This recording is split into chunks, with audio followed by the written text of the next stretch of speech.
السلام عليكم ورحمة الله وبركاته. ازيكم يا حبايبي؟ عاملين ايه؟ يا رب دايما تكونوا بخير وصحة وسلامة ان شاء الله دايما يا رب. ويا رب يسعد اوقاتكم من اي مكان بتشوفوني منه او باي وقت بتتابعوني فيه. زي ما انتم شايفين كده احنا بنعمل ورق عنب وهنعمل محشي، لان احنا كنا عند ماما، وده بقى تاني يوم بعد ما كنا نضفنا لها الشقة وكده. اللي شاف الفيديوهات بتاعتي هيعرف ان احنا في اول يوم ما رحنا يعني عملنا ايه البيت وكده. وتاني يوم بقى قالت لا لازم نعمل لكم بقى عزومة جامدة كده. وزي ما انتم شايفين اهو، جبنا بقى ورق عنب وسلقناه في شوية زيت وليمون وعملناه، سلقناه يعني وحطيناه يا دوبك من مسافة ما بنحط أول ما بيغير لون بنطلعه على طول. هنا بقى هنتبل للفراخ بتاعتنا، دي توابل فراخ وملح وفلفل اسود وكزبرة واتنين من الماجي وبس كده. عندك بهارات تانية زي ما تحبي، بس احنا حطينا بقى بهارات الفراخ والفلفل الاسود والكزبرة والملح، بيخلي طعمها بجد تحفة. هنا بقى هنحط البصل، قطعنا بصل صغير يعني بشرناه، وطماطم وفلفل اخضر، ولو عندك فلفل الوان بيطعمها كمان وبيخليها بجد تحفة. وبس كده. هنقلب بقى كله مع بعضه، وما ننساش طبعا الليمون والخل. الليمون والخل بيمنع الزفارة وما بيخليلهاش اي زفارة خالص اهو. وكمان الخل بيسرع من اللهم صل على النبي من التسوية بتاعتها. ولو عندك معلقة من العسل حطي، عندكيش عسل حطي سكر، بس انا بصراحة ما حطيتش الاتنين يعني. بس انا يعني ما بعملها عندي وكده بحط معلقة عسل نحل يعني بس. وتمسكي بقى من تحت الجلد وفوق الجلد وبين النساير بتاعتها زي ما انتوا شايفين كده اهو. انا اختي بقى كانت طبعا بتساعدني وانا كنت بصور اهو، علشان بس اعرف اصور. شايفين بقى؟ وبنحط بقى تحت الجلد في كل حتة فيها عشان نتبلها. نيجي بقى للمحشي بتاعنا، رصيناها كده في الصينية وهندخلها الفرن. وهنا بقى المحشي بتاعنا ضربنا بقى طماطم طبعا وقاعدين بقى بنسبكها. هي كده اتسبكت خلاص ودخلت في التسبيكة. وهنعمل بقى الخلطة بتاعت المحشي. ده بصل، انا بحب اكتر قوي البصل في المحشي بصراحة. ودي الخضرة، خضرة محشي بقى، شبت او خضرة او بقدونس زي ما انت بتحبي تحطي حطي. وهنا فلفل اخضر، بحب برضو احط لها فلفل اخضر واكتر لها من الخضرة المحشي. هنا كزبرة وفلفل اسود وسنة صغيرة من الكمون والملح. وبحط لها كده رشة صغيرة من المصلى على النبي، نعناع، حاجة كده بسيطة. هنا بقى بصل وطماطم وفلفل اهو، وحطيت عليهم رشة من الملح ورشة من الفلفل. وهحط قاعدة قعر الحلة كده يعني، علشان هعمل ورق عنب. وطبعا ما تنسوش تعصروا كده ايه ليمونة ولا ليمونتين من تحت. والعيدان بتاعة الورق العنب دي بتعمل مزاز احسن طبعا من الليمون بكتير والله. فما تنسوش تحطوا العيدان دي بدل ما ترموها، يعني نستفاد منها. وبس كده. وفرشنا بقى الفرشة الحلوة دي، وهنبدأ بقى نرص بقى الصوابع بتاعت الورق العنب بتاعنا. هتاكلوا بقى احلى ورق عنب تنسوه.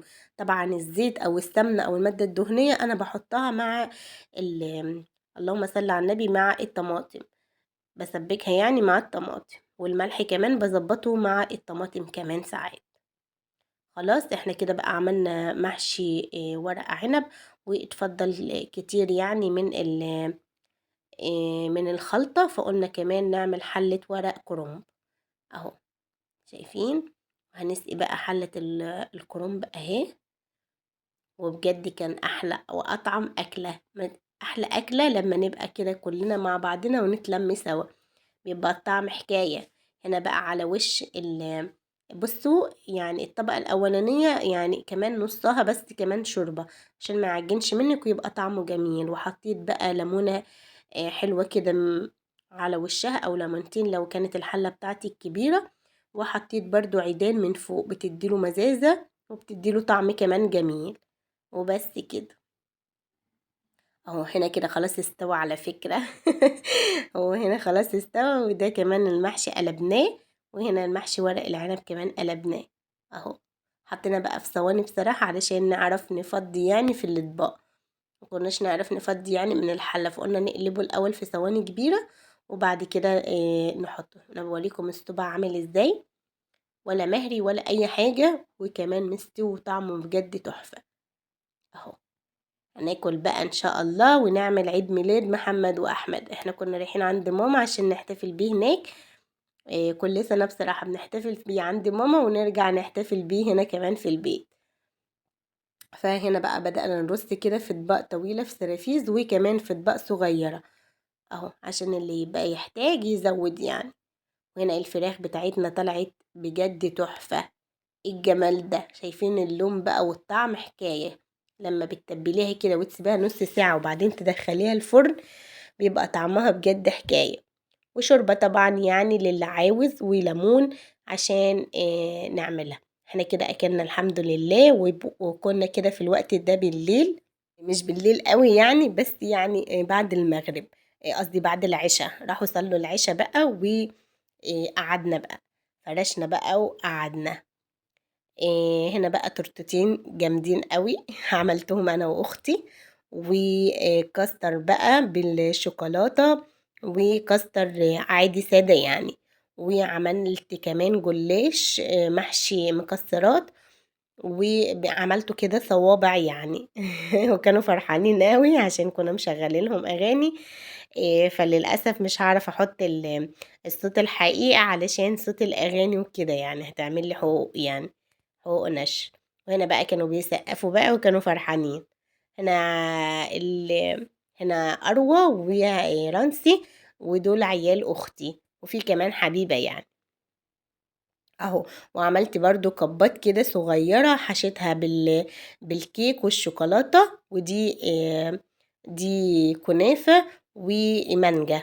ماشي، وهوريكم دلوقتي بتاعت الشوكولاتة اهي، شوكولاتة وكريمة وبعدين نوتيلا اهو. ان شاء الله بعملها لكم بالتفصيل الممل باذن الله. وعملت برضو كنافه ومانجا. ايه رايكم بقى في العيد الميلادي الجامد الحلو ده؟ إيه عملنا لهم بدل التورته 2. وخليتهم بقى كتبت لهم احمد ومحمد وعيد ميلاد سعيد. ان شاء الله دايما تفرحوا بولادكم، ويجعلوهم دايما في حياتكم بخير وبسعاده، وربنا يكتب لكم كل خير، اللهم امين يا رب. ما تنسوش تدعموني باللايك وسبسكرايب وتشتركوا في قناتي لو عجبكم الفيديو ان شاء الله، وباذن الله اشوفكم على خير في فيديو جديد. هنا بقى كانت ماما بصراحة واحنا ماشيين قالت لنا لا انا جبت لكم بقى مانجا، وخدوها خديها معاكي وانتي ماشية. اختي قالت لي انا كنت شارية فخليها كلها الاسراء، وانا اللي خدتها كلها. انا اللي خدت المانجا القفص كله ليا لوحدي. اشوفكم على خير، باي باي.